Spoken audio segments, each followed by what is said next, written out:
নমস্কার বন্ধুরা, সময় জব আপডেট চ্যানেলে তোমাদের সবাইকে স্বাগত। তো বন্ধুরা, ইন্ডিয়ান অয়েল কর্পোরেশনের তরফ থেকে কিন্তু অনেক বড় একটি নোটিশ জারি করা হয়েছে। মাধ্যমিক পাস, উচ্চ মাধ্যমিক পাস এবং গ্র্যাজুয়েট পাস যোগ্যতায় তোমরা ট্রেনিং দিয়ে চাকরির সুযোগ পাচ্ছ এখানে।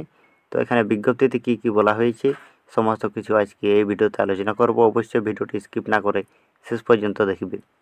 তো বন্ধুরা, চলো বেশি দেরি না করে বিজ্ঞপ্তিটি দেখে নেওয়া যাক।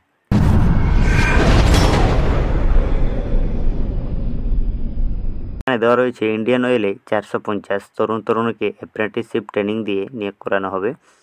450 জন তরুণীকে 1 বছরের অ্যাপ্রেন্টিসশিপ ট্রেনিং দেবে ইন্ডিয়ান অয়েল কর্পোরেশন। মানে এখানে তোমাদের মোট ভ্যাকেন্সি থাকছে 450টি। অ্যাপ্রেন্টিসেস অ্যাক্ট 1961/1973 অনুসারে উত্তর ভারতের 6টি রাজ্য ও 2টি কেন্দ্রশাসিত অঞ্চলে ট্রেড অ্যাপ্রেন্টিস, টেকনিশিয়ান অ্যাপ্রেন্টিস এবং গ্র্যাজুয়েট অ্যাপ্রেন্টিস ক্যাটাগরিতে 1 বছরের ট্রেনিং দেওয়া হবে বিভিন্ন ট্রেডে। ট্রেনিং চলাকালীন নির্দিষ্ট হারে স্টাইপেন্ড পাওয়া যাবে। এখানে তোমাদের স্টাইপেন্ডের সুবিধা থাকছে। এর সাথে তোমাদের এই ট্রেনিংয়ের বিজ্ঞপ্তি নম্বর এখানে উল্লেখ করা রয়েছে। অ্যাপ্লিকেশনের সময় তোমাদের এটি কাজে লাগবে। ট্রেড অ্যাপ্রেন্টিস ক্যাটাগরিতে ট্রেনিং দেওয়া হবে এইসব ট্রেডে। এখানে তোমাদের পোস্টের নামগুলো দেওয়া রয়েছে: fitter, electrician, electronics mechanic, instrument mechanic, machinist, data entry operator. এইসব পদে তোমাদের কিন্তু নিয়োগ করা হবে। এখানে টেকনিশিয়ান অ্যাপ্রেন্টিস ক্যাটাগরিতে ট্রেনিং দেওয়া হবে এইসব ট্রেডে। টেকনিশিয়ান অ্যাপ্রেন্টিসের মধ্যে এখানে যেগুলো রয়েছে: mechanical, electrical, instrumentation, civil, electrical and electronic, আর থাকছে তোমাদের ইলেকট্রনিক্স। এবং রাজ্য অনুসারে আসনের বিন্যাস এখানে দেওয়া রয়েছে। টেকনিশিয়ান অ্যাপ্রেন্টিসে এখানে তোমাদের মোট শূন্যপদ রয়েছে দিল্লিতে 9টি, হরিয়ানাতে এখানে 14টি রয়েছে, পাঞ্জাবে 6টি, এখানে চণ্ডীগড়ে থাকছে তোমাদের 2টি, রাজস্থানে থাকছে তোমাদের 13টি, উত্তরপ্রদেশের থাকছে তোমাদের 86টি। ট্রেড অ্যাপ্রেন্টিসে এখানে তোমাদের যে শূন্যপদগুলি দেওয়া রয়েছে: দিল্লিতে 9টি, এরপরে এখানে দেওয়া রয়েছে হরিয়ানাতে 9টি, পাঞ্জাবে 4টি, চণ্ডীগড়ে 2টি এবং জম্মু কাশ্মীরে 3টি এবং রাজস্থানে 17টি এবং উত্তরপ্রদেশে 29টি। এরপরে দেওয়া রয়েছে গ্র্যাজুয়েট অ্যাপ্রেন্টিস। এখানে গ্র্যাজুয়েট অ্যাপ্রেন্টিসে কোন রাজ্যে কটি শূন্যপদ দেওয়া রয়েছে একটু দেখে নেওয়া রয়েছে: দিল্লিতে 58টি, হরিয়ানাতে 10টি, পাঞ্জাবে 9টি, এরপরে জম্মু কাশ্মীরে 7টি, চণ্ডীগড়ে 6টি, উত্তরপ্রদেশে 57টি, রাজস্থানে 25টি, উত্তরপ্রদেশে 57টি এবং উত্তরাখণ্ডে 5টি।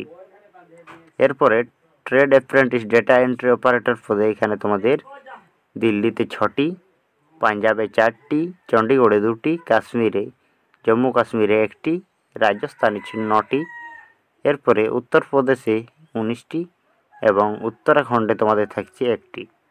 এখানে দৈহিক প্রতিবন্ধীদের ক্ষেত্রে নিয়মানুসারে আসন সংরক্ষিত হবে। মানে যারা দৈহিক প্রতিবন্ধী এখানে ক্যান্ডিডেট রয়েছে তাদের জন্য কিন্তু সেপারেটভাবে আসন তোমাদের জন্য সংরক্ষিত করা হবে। এখানে শিক্ষাগত যোগ্যতা তোমাদের দেওয়া রয়েছে ট্রেড অ্যাপ্রেন্টিসের ক্ষেত্রে মাধ্যমিক, সেই সঙ্গে ফিটার বা ইলেকট্রিশিয়ান বা ইলেকট্রনিক্স মেকানিক বা ইনস্ট্রুমেন্ট মেকানিক বা মেশিনিস্ট ট্রেডে 2 বছরের ITI কোর্স পাস। মানে তোমাদের এখানে মাধ্যমিকের সঙ্গে 2 বছরের ITI পাস তোমাদের থাকতে হবে। এখানে টেকনিশিয়ান অ্যাপ্রেন্টিসের ক্ষেত্রে মোট অন্তত 50% নম্বর সহ লিখিত শাখায় 3 বছরের ডিপ্লোমা তোমাদের লাগবে। শাখাগুলি হলো mechanical, electrical, instrumentation, civil, electrical and electronics এবং ইলেকট্রনিক্স ইঞ্জিনিয়ারিং। এই পদে তোমাদের মোটামুটি 50% সহ নাম্বার সহ লিখিত পরীক্ষায় তোমাদের 3 বছরের ডিপ্লোমা কোর্স লাগবে। এরপরে গ্র্যাজুয়েট অ্যাপ্রেন্টিসের ক্ষেত্রে মোট অন্তত 50% নম্বর সহ যে কোনো শাখায় স্নাতক এখানে চাওয়া হয়েছে। BBA ডিগ্রি এখানে গ্রাহ্য করা হবে। এরপর এখানে trade apprentice data entry operator পদে যে শিক্ষাগত যোগ্যতা চাওয়া হয়েছে সেটি হচ্ছে এর ক্ষেত্রে উচ্চ মাধ্যমিক। স্কিল সার্টিফিকেট হোল্ডার্সের ক্ষেত্রে স্বীকৃত প্রতিষ্ঠান থেকে 1 বছরের কম মেয়াদের কোর্সে domestic data entry operator certificate পেয়ে থাকতে হবে। মানে তোমাদের এখানে উচ্চ মাধ্যমিক পাশে ডেটা এন্ট্রি অপারেটর পদের সার্টিফিকেট তোমাদের লাগবে। এরপরে তোমাদের বয়স হতে হবে 31/1/2025 তারিখ হিসেবে 18 থেকে 24 বছরের মধ্যে।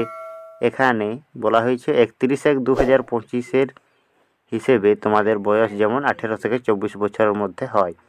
এরপরে তপশিলীরা 5 বছর, ওবিসিরা 3 বছর ও দৈহিক প্রতিবন্ধীরা 10 বছরের বয়সে ছাড় পেয়ে যাবে। শিক্ষাক্ষেত্রে প্রাপ্ত নম্বরের ভিত্তিতে প্রার্থী বাছাই করা হবে। কোনো রকম এখানে লিখিত পরীক্ষা বা ইন্টারভিউর এখানে কিন্তু উল্লেখ করা হয়নি। প্রার্থীকে প্রথমে অনলাইনে রেজিস্ট্রেশন করতে হবে এই ওয়েবসাইটে। এখানে ওয়েবসাইটটি দেওয়া রয়েছে। এস্টাবলিশমেন্ট সার্চ অপশানে গিয়ে ইন্ডিয়ান অয়েল কর্পোরেশন লিমিটেড এখানে নর্থার্ন রিজিয়ন অফিসে ক্লিক করে অনলাইনে আবেদনটি তোমাদের করতে হবে। এরপর একটি পিডিএফ ফাইল স্ক্যান করা যাবতীয় প্রয়োজনীয় নথিপত্র সহ আবেদন করবেন ওই ওয়েবসাইটে। এখানে ওয়েবসাইটটি যেটি দেওয়া রয়েছে iocl.com, www.iocl.com/apprenticeship, মানে এই লিঙ্কে গিয়ে তোমরা আবেদনটি করতে পারবে এবং সেখানেই তোমরা এই নোটিশটি কিন্তু দেখে নিতে পারবে। তো বন্ধুরা, আশা করি তোমাদের ভিডিওটি ভালো লেগেছে। এরপরে কোথাও যদি তোমাদের কোনো রকম বুঝতে অসুবিধা হয় অবশ্যই আমাকে কমেন্ট বক্সে কমেন্ট করে জানাবে এবং ভিডিওটি ভালো লেগে থাকলে অবশ্যই ভিডিওটি লাইক এবং চ্যানেলটি সাবস্ক্রাইব করে বেল নোটিফিকেশন অলে সিলেক্ট করে রাখবে, কারণ যখনই আমি নিত্য নতুন ভিডিও আপলোড করব তখনই তোমাদের কাছে নোটিফিকেশন চলে যাবে। তো বন্ধুরা, আজকের মতো এই পর্যন্তই। দেখা হচ্ছে পরের কোনো ভিডিওতে। জয় হিন্দ, বন্দে মাতরম।